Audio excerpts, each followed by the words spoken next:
Good evening. Thank you guys for coming. My name is Rachel Berger. I'm the chair of the graphic design program here at CCA. By rights, Chris Hamamoto should be standing where I stand, but he's too humble and modest. So here I stand instead of him. And the reason Chris should be standing here because this was all his idea. He thought, my goodness, we should invite this amazing designer that I happen to know named James Chae to come all the way from Korea to tell us what's going on. And here James is. And just to tell you a little bit more about James, he is a designer and an educator who lives in Seoul. And his work deals with the designer's medial position in relation to consumerism, commercial image production, and global politics.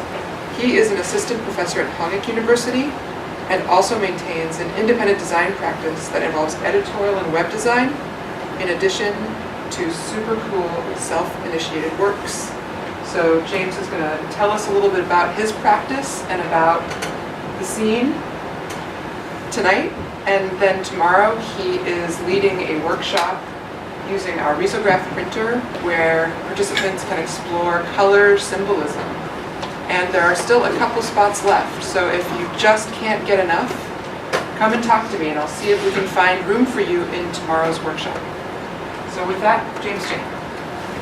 Hi guys. Thank you for the wonderful introduction. Let's see. So I'm super excited to be here and thanks again for coming out. I was telling Rachel and Chris when I came to see the campus yesterday, or a week ago, that I visited the CCA campus back in like 2001, and I think that was like the first or second year they were in this building. And so as like a young, impressionable high schooler, oh, CCA is super cool, San Francisco is super cool. And so it's like really weird and awesome for me to be back in this building now that it's been populated by you awesome people, and it's really cool to see that all the different departments are kind of interacting and intermingling in this big space. So today, can everyone hear me back there? All right, cool. So I'm going to share a bit of my personal work and professional work, and I'm splitting sort of my practice in two sections. Orientation and disorientation, and I'll explain why that is significant a little bit later. So right now I'm currently based in Seoul, South Korea, and as Rachel mentioned, I'm a professor at Hongik University. Specifically, I am a professor in the College of Design and Arts. We call it the Chohyangdaekyo. And we have two campuses at Hongik University. One is based in Seoul, and if anyone's familiar with Seoul at all, there's a district called Hongdae. That's where the area near Hongik University. It's become sort of like a pop culture destination because I'm not exactly sure why, but it's a very hip place to be. But I teach in the Sejong campus, which is like 2 hours south. And I only teach undergrads, so it's just slightly different, but it's the same university. And then I also mentioned that I have a very kind of complicated relationship with Seoul and South Korea as a Korean American designer. So I moved back to Seoul in 2016, and I had just finished my MFA at RISD in Providence, and I went to Seoul for a job interview, not really knowing what would happen, and I was very lucky that it worked out, and I ended up staying and have been there for the past 2 years teaching and designing. But I say that I moved back to Seoul because as a Korean American, I was born in the States, and then I grew up in Boulder, Colorado, until I was 12 years old. And then because of my dad's work, we moved to South Korea in 1996. And I lived in Seoul for about 6 years, from when I was in from middle school to when I finished high school. And so, in a way, when people ask me where my hometown is, Seoul is really a natural place for me to say, even though I'm not a Korean national, and even though sort of my personal identity is kind of split between American culture and American culture and Korean culture.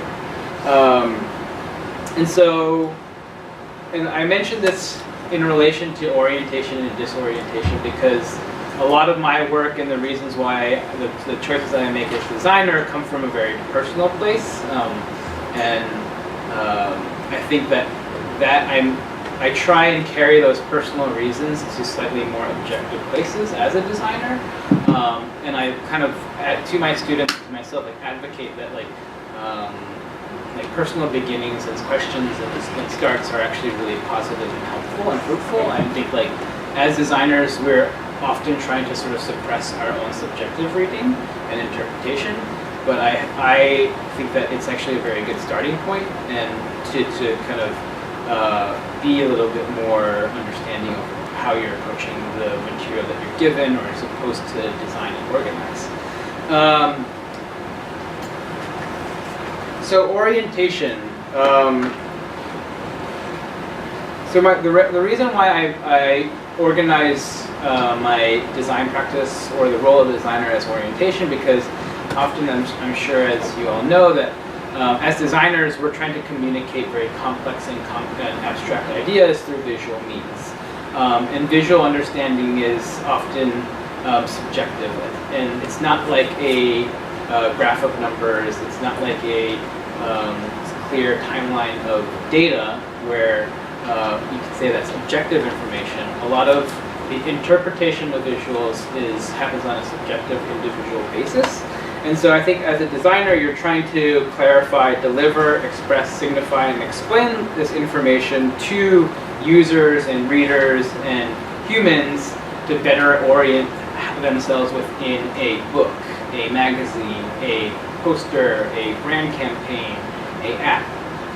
So I think orientation is a helpful word for me to describe what a graphic designer does.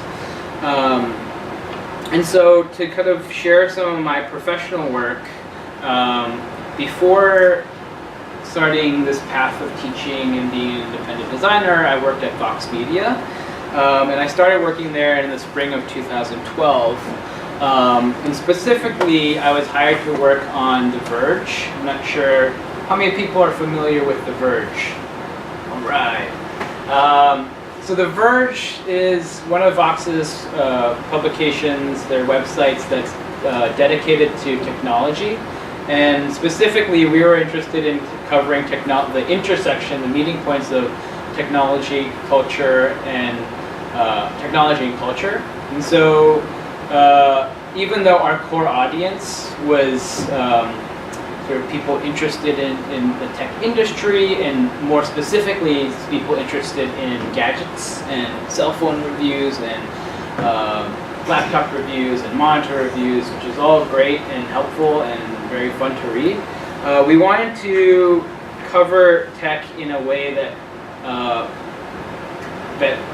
express the understanding that technology is not just a industry, it's a part of how we live and understand the world. And so this is a video from one of the first projects that I worked on. And this story is basically a story about internet scammers. So I'll let it run a little bit because it's pretty ridiculous.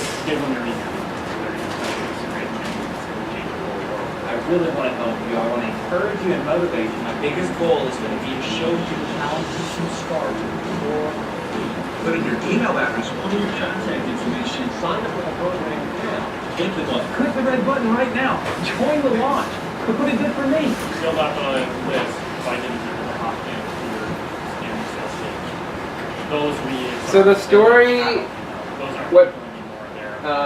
the scammers call internet marketing basically was a sort of way of selling get-rich-quick schemes and selling ebooks that would basically tell you how to get rich, work from home, and basically make money just by sitting there and owning like several different websites.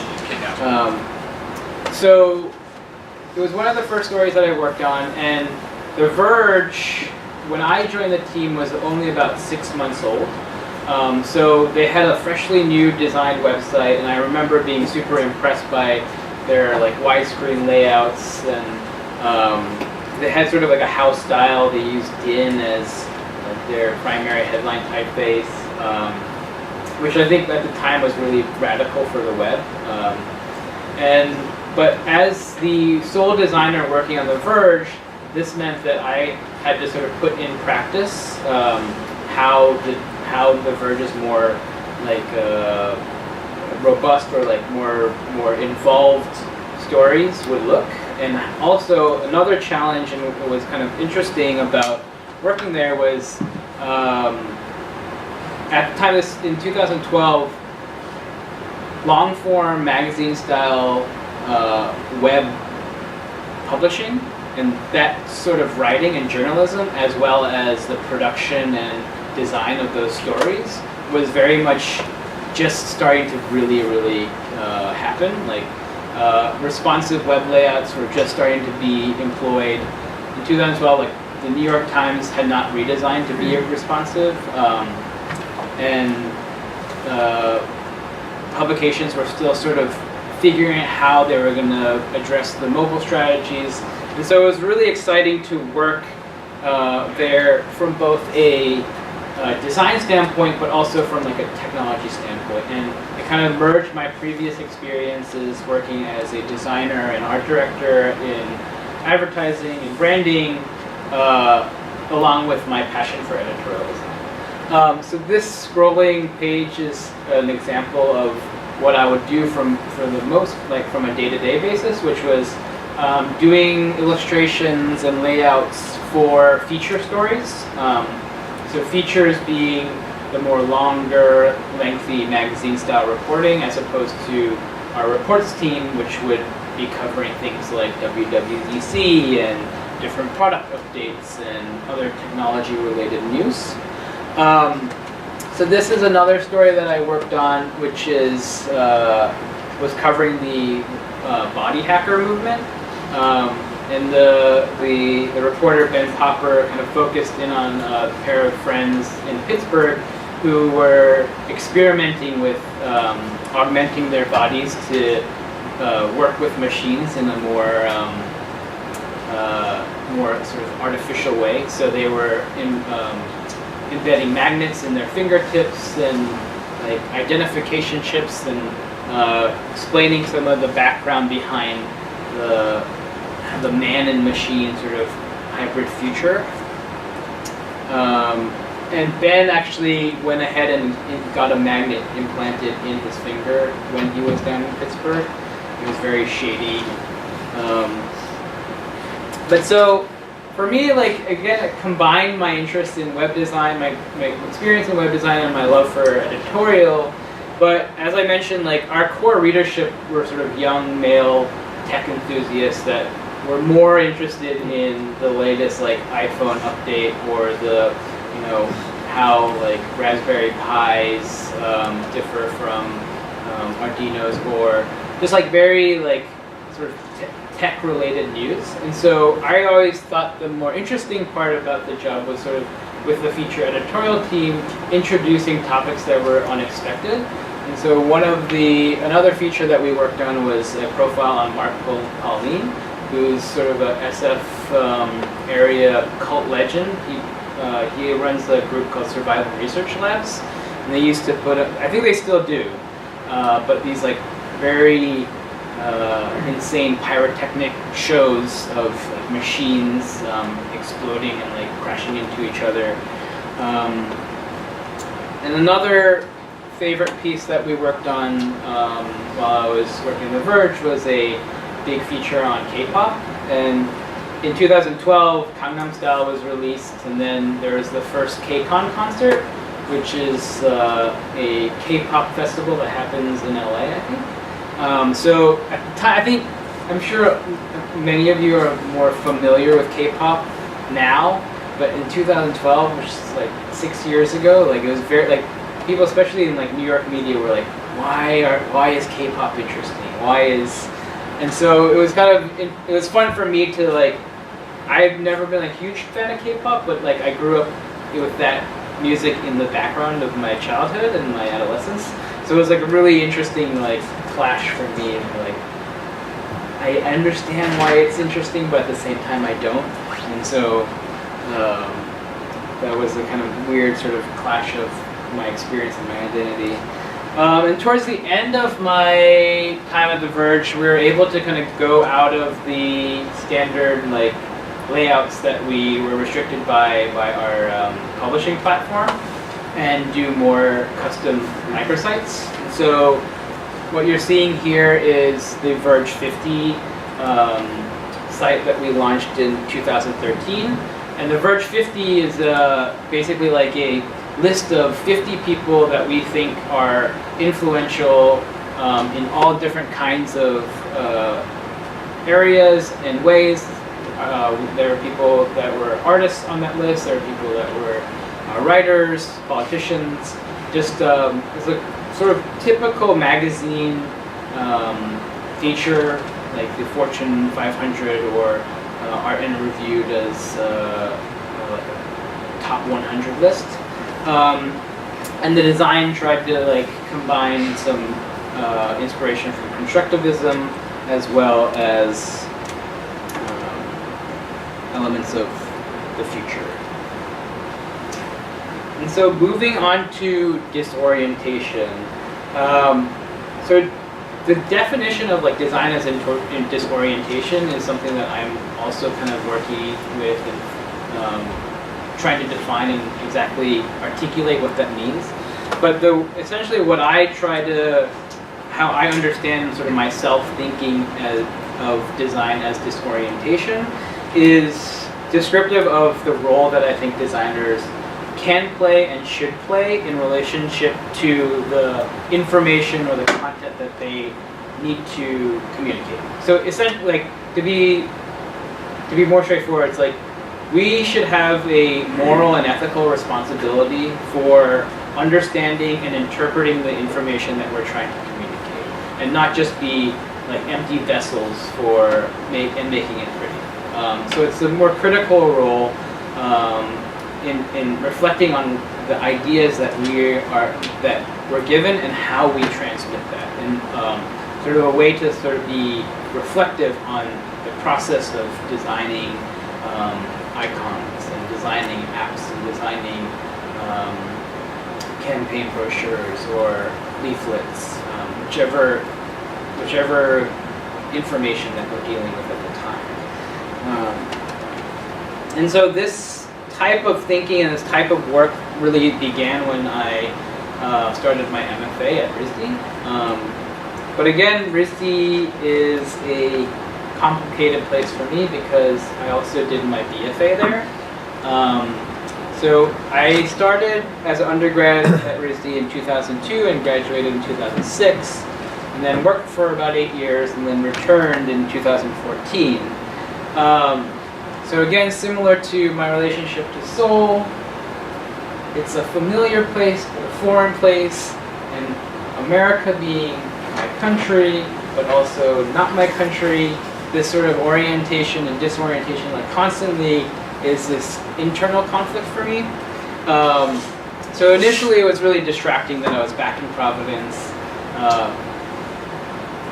I was lucky that like the graduate building was a building that I never was able to access at the time, so that was kind of new. But the main design center building was old, was still in use. So I felt like I often describe it like I was like running into my own ghost, or like the ghost of my friends. But anyway, so one of the first projects that I did while I was at RISD was a set of 6 cards. And these cards were created and designed as a part of an assignment where we were asked to go to the Special Collections Library at the Providence Public Library.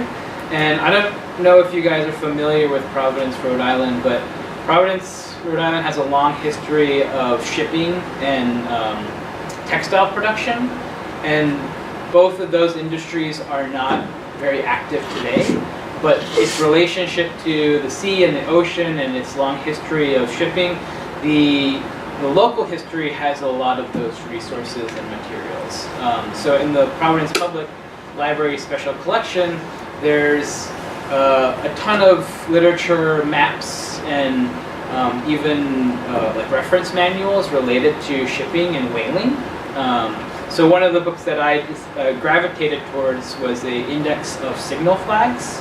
And so before radio and before even any sort of cellular transmission, and these signal flags are used on some ships today to identify what kind of ship they are. But signal flags are sort of used also to communicate between ships. So this book was like basically like a phone book for ships.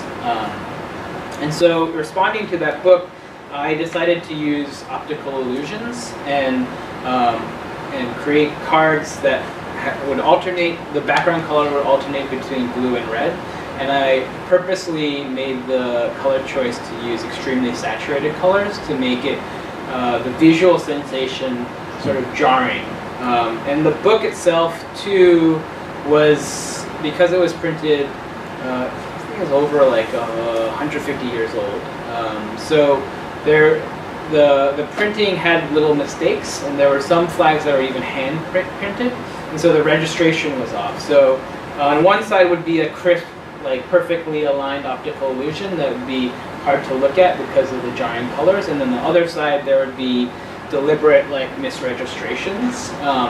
And so I was sort of responding and mimicking some of the poor printing techniques in the book, but I was also trying to think about the physical sensation of like an approaching ship in the fog and how you would identify that. And if you see the signal flag graphics, they're actually very clear and crisp, but still the physical distance of trying to identify a clear design from afar was what I was trying to like experiment within that project. So these are stills from another project called Logo Racer. And Logo Racer is actually a very simple idea. I was responding to the Dale Earnhardt Sr.'s last race. He died in his final lap, about like as he got into a crash like a half mile before he was about to cross the finish line. But if you guys have ever seen a picture of a NASCAR race or a NASCAR, they're full of logos. And, in NASCAR, actually each square inch of the car is actually sold as advertising.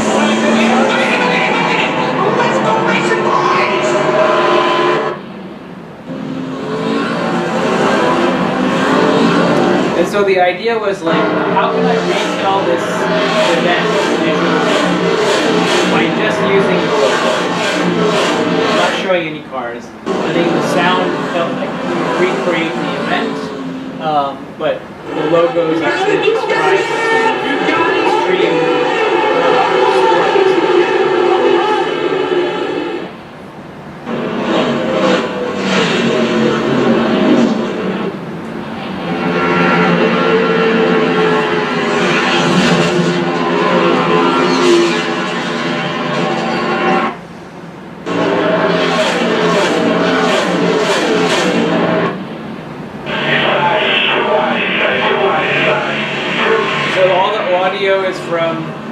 original broadcast.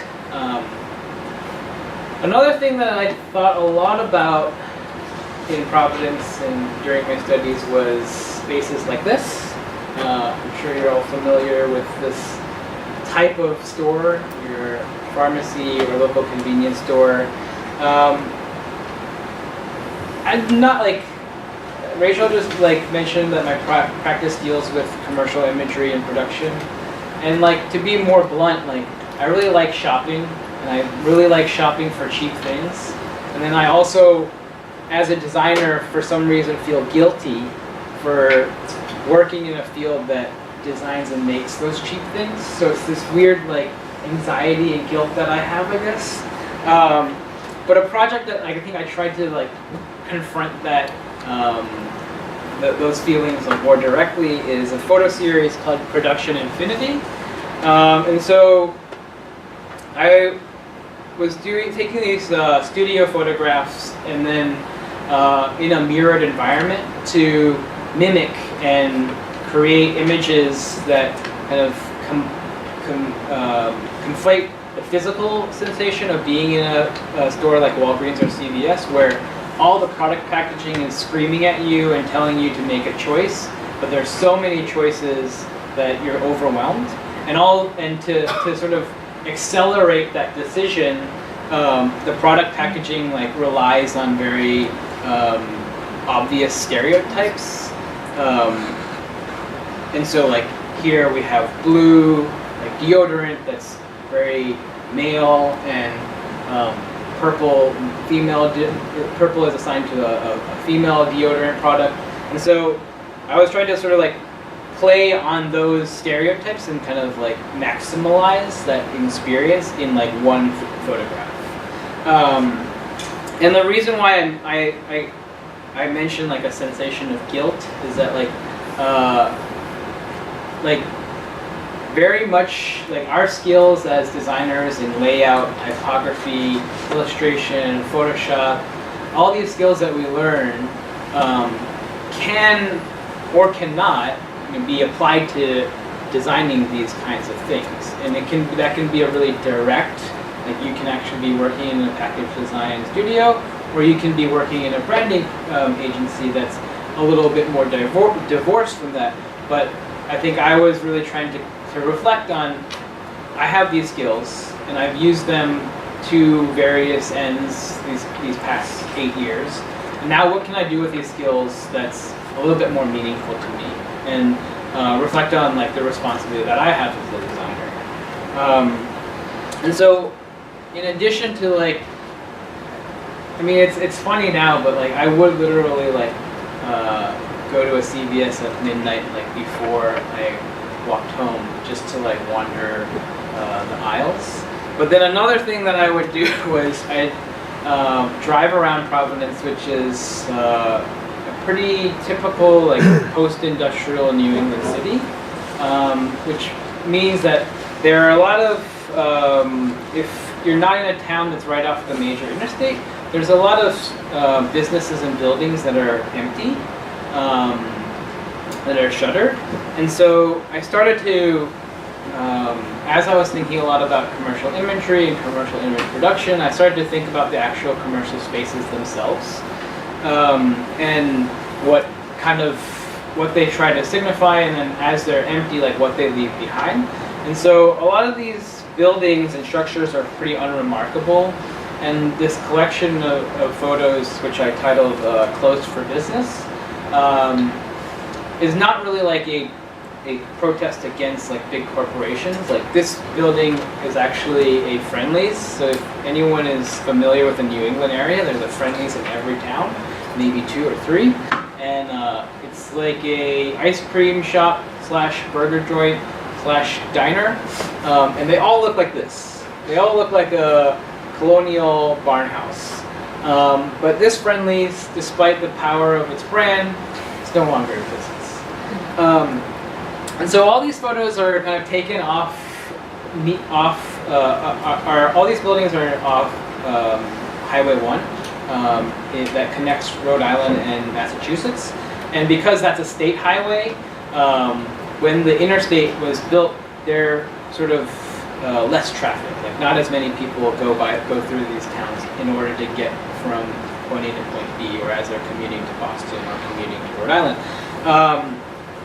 And so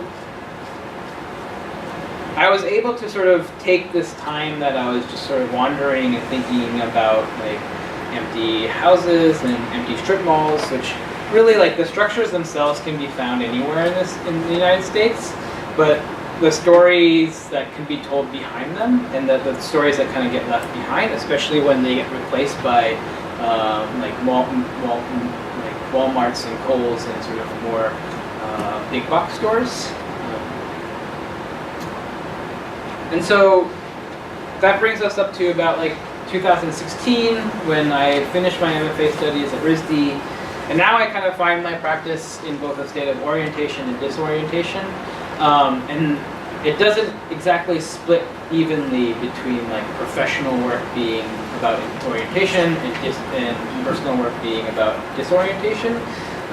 Fortunately, I've been able to be involved in several things and projects and exhibitions that allow me to sort of take on both hats, wear both hats. And so in 2017, I was invited to participate in Taipojanchi.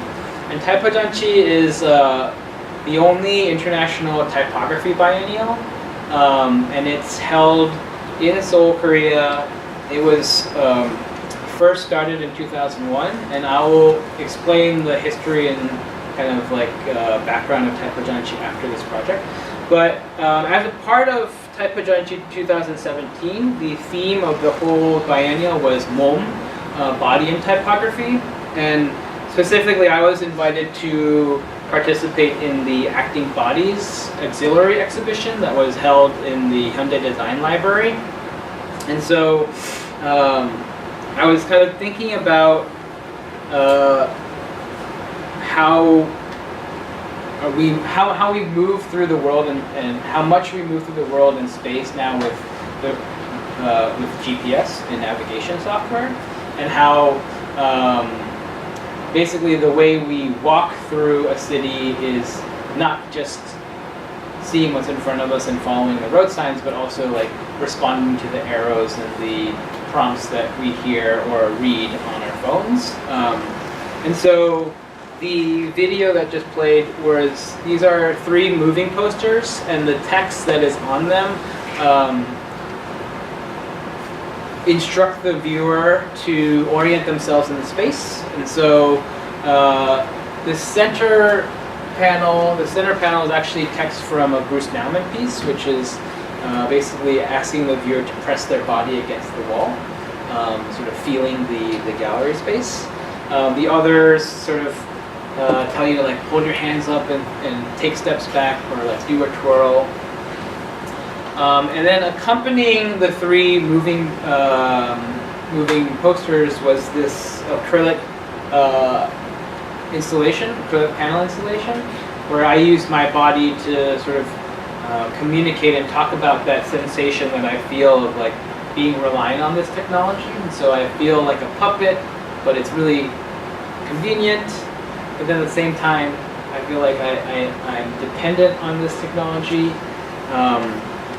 And I think it really helped make the ideas behind the moving posters physical. And as a part of Taipojanchi, I was asked to also do a workshop. The workshop requirement was kind of tricky because we only had 3 hours, and we weren't sure what kind of people who would attend. We kind of made an assumption that it would be mostly design students or practicing designers, but we had to be cognizant or be accommodating to non-designers. And so the sort of assignment that I came up with was I asked the participants to design a bodily pose, a physical pose. And so here's a spread from the book. I actually have the book here if you want to check it out and pass it around. But so this is the pose that a pair of design students that participated in the workshop designed.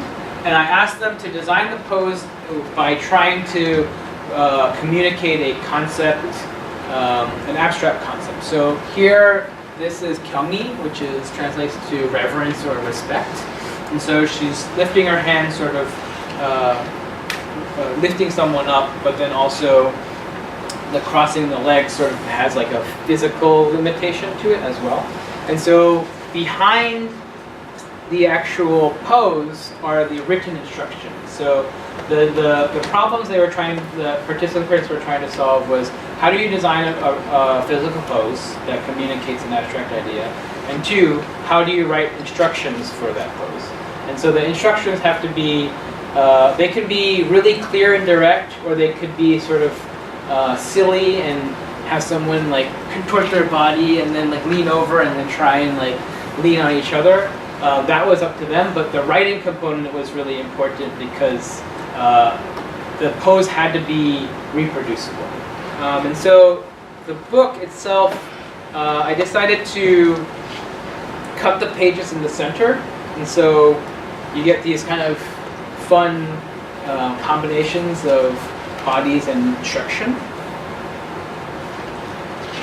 And so kind of circling back to Taipojanchi, so as I mentioned, the first biennial was in 2001, and the main organization that sort of started Taipojanchi and has been kind of leading Taipojanchi is the Korean Society of Typography. And the 2001 version was sort of started by the Korean designer An Sang-soo, and he had remained on the sort of board of Korean Society of Typography up until I think last year. And An Sang-soo is a very famous Korean designer, and he's also been a great sort of champion for Hangul, the Korean writing language, and made some pretty significant advances. He's known for a typeface called An Sang-soo typeface, and as well as a lot of his other activities. And he also now runs a school called the Paju Institute for Typography. But Taipojanchi is essentially, the mission of Taipojanchi is very simple in that it's a exhibition that's meant to celebrate typography and also Korean design's relationship to typography, as King Sejong had created one of the first modular alphabets with Hangul. And so that's kind of how like Taipojanchi kind of acts as this way of publicizing Hangul and Korea's relationship to typography, as well as I think, I don't think this is like a stated mission, but I think what's really important about Taipojanchi as an exhibition is also a platform to highlight and celebrate young Korean design talent. And so it's an international biennial, but participants, the curators are always local, they're Korean, and then they invite a team of international designers to give workshops and participate, but they are also working alongside Korean designers. So sometimes there are collaborations, sometimes there are opportunities for more cross-cultural exchange. But this video is documenting the 2015 edition, which was themed City and Typography. So you can kind of get a sense of the space and the events. But since 2013, Taipojanchi has been held in this building, which is now called Culture Station Seoul 284, or Munayok Seoul 284, which is interesting and something to note because Seoul Station is like in the center of Seoul, but this particular building is a remnant of the Japanese occupation. So it's kind of a controversial location, but and a lot of the buildings that are from that era have been demolished either by way of just urban development or on purpose to sort of bury that history, literally. But this building has been preserved and is now a cultural space. And so Taipojanchi is just one of the many exhibitions and events that are held there. But I think that it's also significant for Taipojanchi to be held here because it has a more closer relationship to the design history of Korea, which also includes the Japanese occupation and how the Japanese were also able to bring aspects of industrialization to the architecture and design. And also even today, like the printing industry and the graphic design industry is, we share a lot of terms that come from Japanese printing and mechanical terms. And so I think Korean design history can't be exactly completely divorced from our relationship to Japan. So this is a shot from the 2017 biennial, and this section was called Flag. It was curated by Taegi Shin of Taegi and Jun. And then this was a section of posters, but all these posters were exhibited both as posters, but also as advertisements in bus kiosks all over Seoul. And so they also made a map where you can go and find all these posters. And so,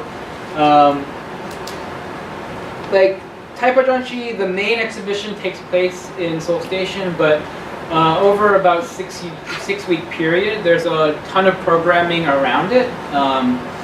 There's workshops, there's presentations that are by the designers themselves and the curators of the specific sections. And so it's a very like alive thing. It's not just a like static exhibition of posters and graphic design that kind of goes up and disappears. And I think that's why I think Taipajanshi is really special, because I don't know if any of you guys were able to make it to the Julia Warren talk yesterday, but she also kind of talked about like the irony or the redundancy of making a graphic design exhibition, and how like, you know, as designers, like, is it valuable to put a poster in a white cube, or can there be more to talk about and show? Another project that I don't really share that much, but and it's not really an example of my design work, but another example of my practice is this book is an AGI Seoul 2006 archive book, and I like to I'm sharing it today because I think that the book itself we only printed about 500 copies, so it's very hard to see and it's not very accessible. But also, I shared because this was a cool opportunity for me to also talk and write about Seoul. And so I assisted with the design. The design was done by Chris Rowe, who's also a Korean-American designer. And he designed this system where it's 3 books and that are all kind of bound together.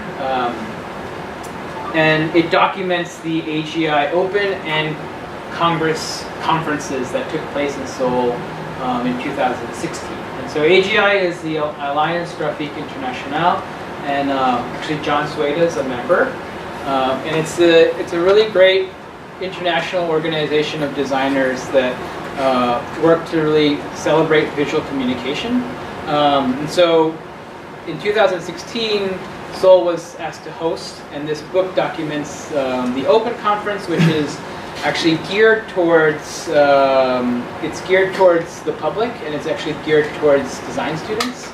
And so designer members who are part of AGI come and present, and they presented in the Dongdaemun Design Plaza, which if you look it up on Google, it's this very shiny, beautiful complex that was designed by Zaha Hadid.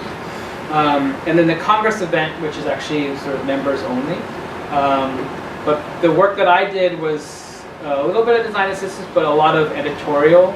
So I did all the writing for it.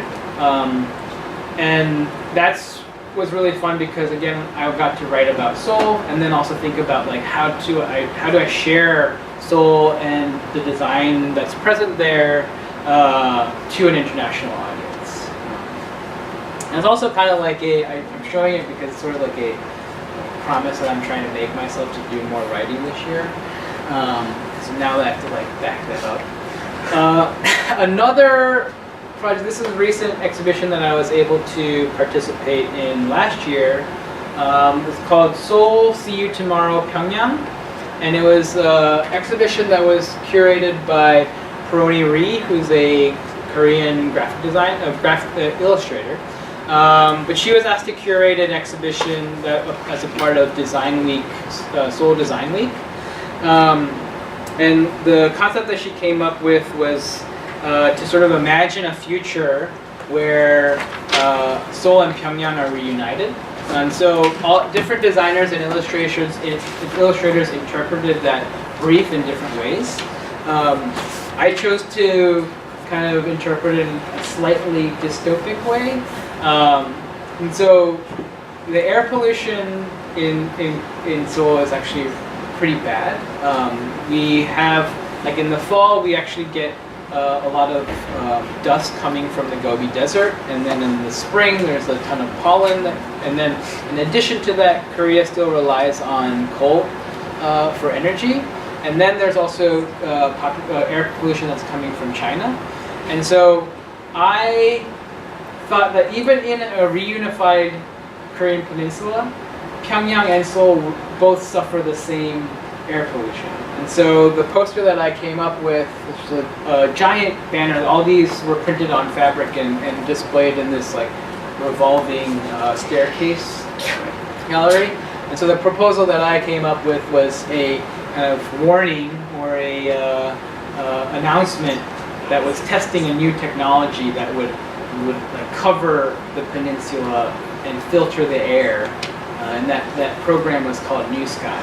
And so it's saying that the testing will begin at midnight on the 1st of March and then end on the 3rd of March. And the 1st of March is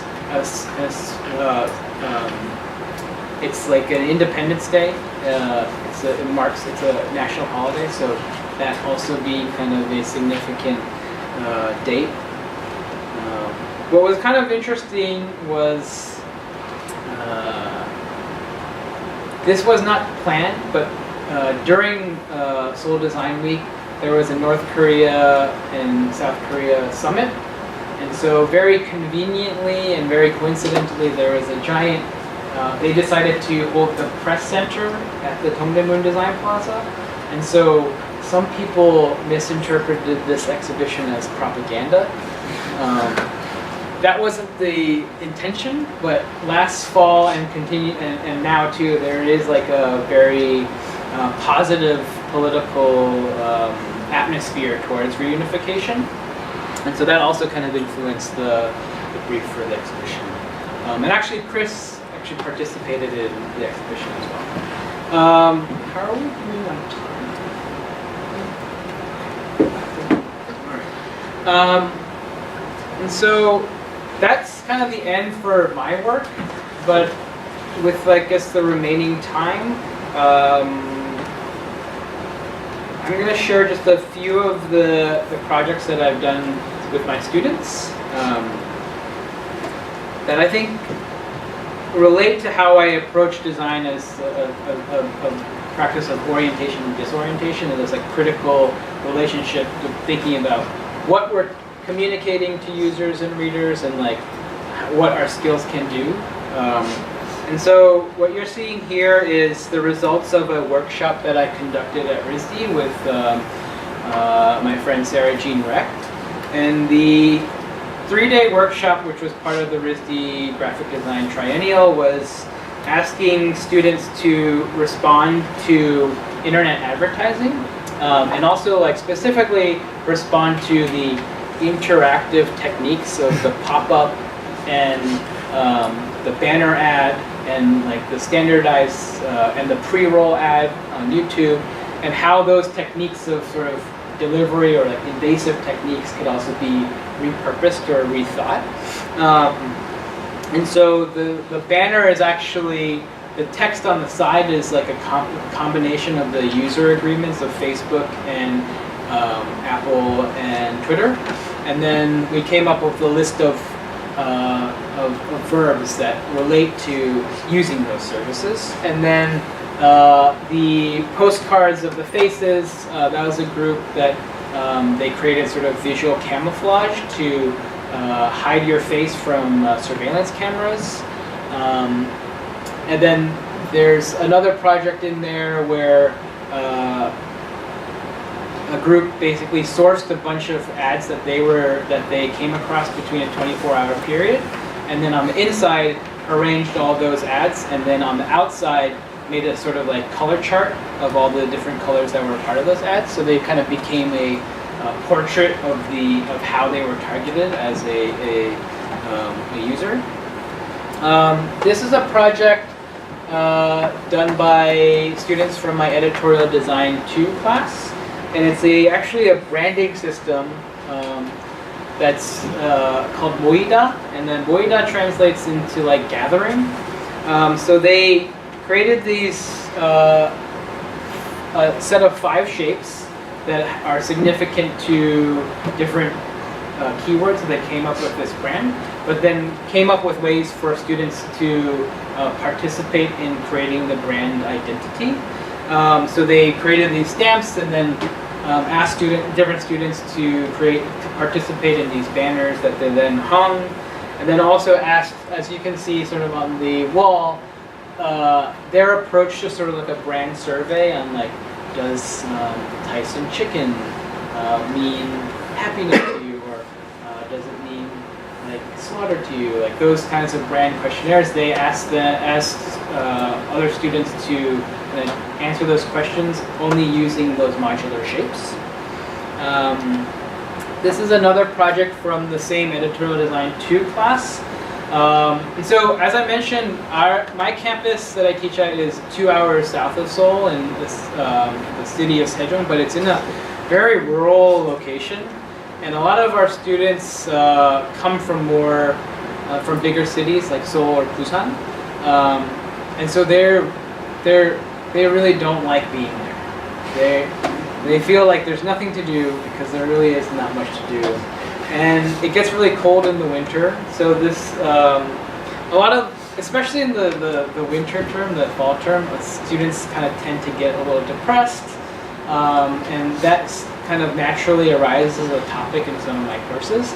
And so this team, they decided to actually embrace that feeling, and they made a pictorial typeface, and then an exhibition of all the materials that they designed with that typeface. That range from booklets. So this pictorial typeface is kind of interesting because there's a way of writing Korean where it's, I think it's called purosugi, right? So you have consonants and vowels that usually get combined in a square grid to create the syllables in a Korean word, but you can actually write it completely horizontally, where let's say you're writing the word hong, which would be a hiet and then a a vowel and then sure. So if you're writing, so if you're writing hong, that's how you would traditionally write it. But if you're writing it in purosugi, you can write it like this. And so these are consonants and these are vowels, but you can imply that this equals that and then this equals that. And so when they applied that logic to a pictorial typeface, kind of like wingdings, or each character was assigned a different icon or graphic. And so when you put them all together, you can combine them to make syllables that then become words. So I don't know if I'm doing the best explanation, but they were able to figure out a way to basically kind of create like a coded version of Hangul, and then they wrote different writings in their typeface that then like people would have to decipher. And they also asked different students on like how they feel about being in Sejong in the winter and like how they deal with their depression. But all the material, it's technically written, but it's very visual because they're all drawings and pictographs. And this is sort of smattering of other group projects in the editorial design class. And so I teach first year, second year, and third year students, and I generally teach sort of graphic design and 2D design concepts, but editorial design is sort of my baby. Because I love editorial design, but also I think it's a nice opportunity to push students to investigate a little bit more about themselves and also make that transition from objective communication and subjective communication and back and forth. And so these last pictures are from a project that I did last semester with my editorial design class that I called Zine Machine. And so I made, I asked students to design a zine every week, beginning with the first week being images only, and then the second week being text only, and then the third week being sort of text and image together.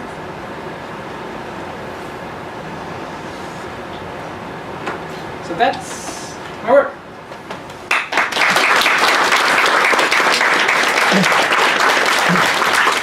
Does anybody have any questions, either about my work or about Korea and graphic design in Korea? I've noticed that a lot of students and a lot of people here are very interested in Korea right now.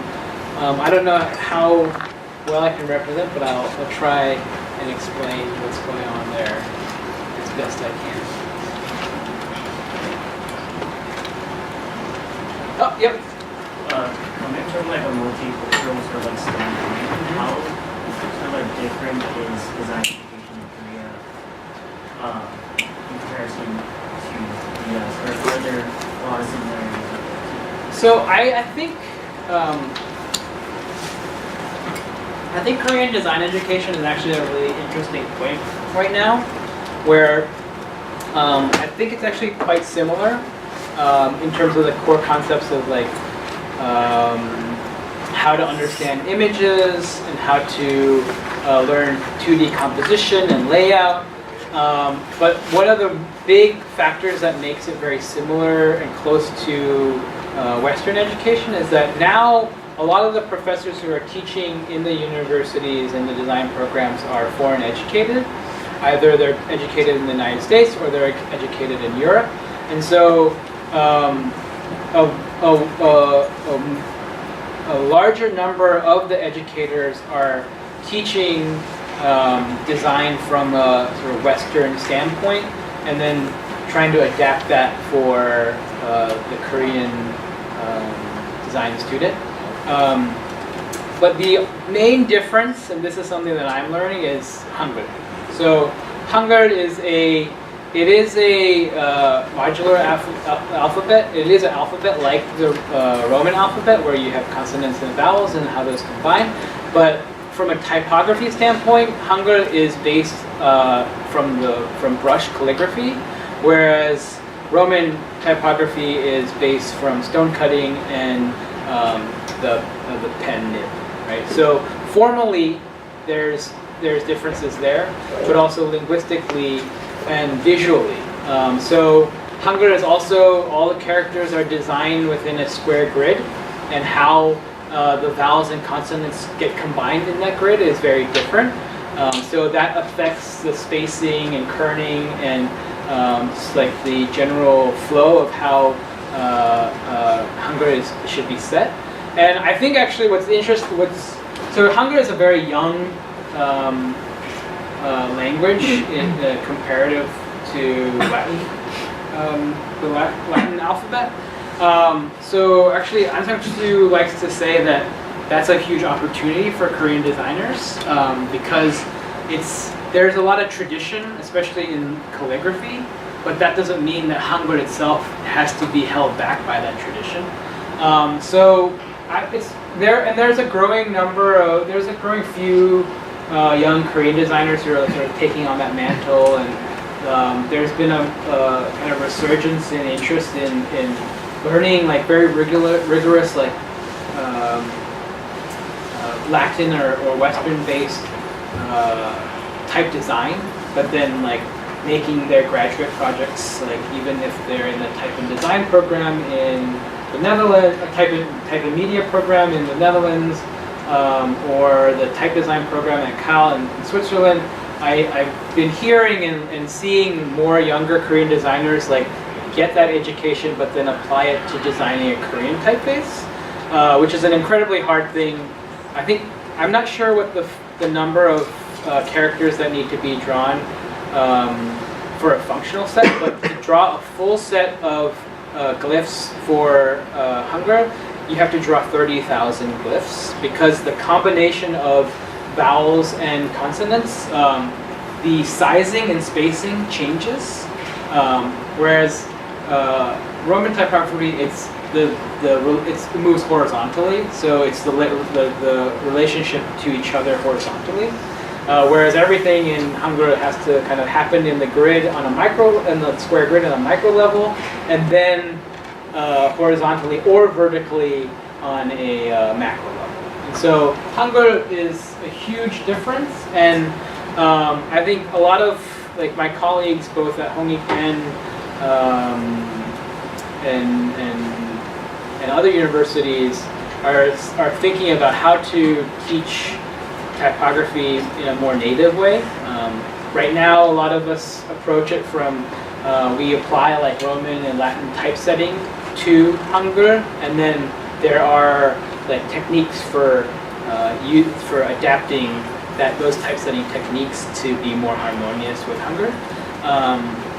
But yeah, I think like from Hangul is probably the biggest, and then in terms of like content and education. But then I think the other big difference that happens in the classroom is just how the relationship between professor and student plays out, which I think is also changing a lot. But one thing that I had to learn was how to ask questions to Korean students and how Korean students respond to questions. And so the Korean high school system is very test-based and performance-based. So there's not very much discussion. And so I at first didn't really understand this, like why their resistance to questions, because a lot of students would be very defensive. But a friend of mine actually was she explained it in a very concise way. Korean students feel that if they're approached with a question, they feel like they've done something wrong. Because they haven't really been asked questions before, and that I'm making a generalization, but it has been true in my experience that like if I'm asking a student like why they chose this typeface or why they chose a more geometric approach, they immediately feel attacked because they're in their minds, if they did a perfect design, then it should be unquestionable. Whereas I'm sure even here at CCA, we in a more American setting, questions sort of are starting points for different solutions to come out. And I think that's like I think even in an American system, in a Western system, like how to understand and approach questions is a hard thing for all design students to ask. But I think that sort of like cultural difference is kind of a big difference, at least for me. And I have a few colleagues that like share similar experiences. But I mean, I might be like boasting too much, but I think like Korean design students are incredibly talented. I think the professors that are teaching at the different universities are very accomplished and working really hard. And I think in some ways, like, we're facing very similar problems to you guys in terms of how the design industry is moving. And so in that way too, I think it's becoming sort of level. Like, we're having to compete on some level. So, yeah, thanks for the question.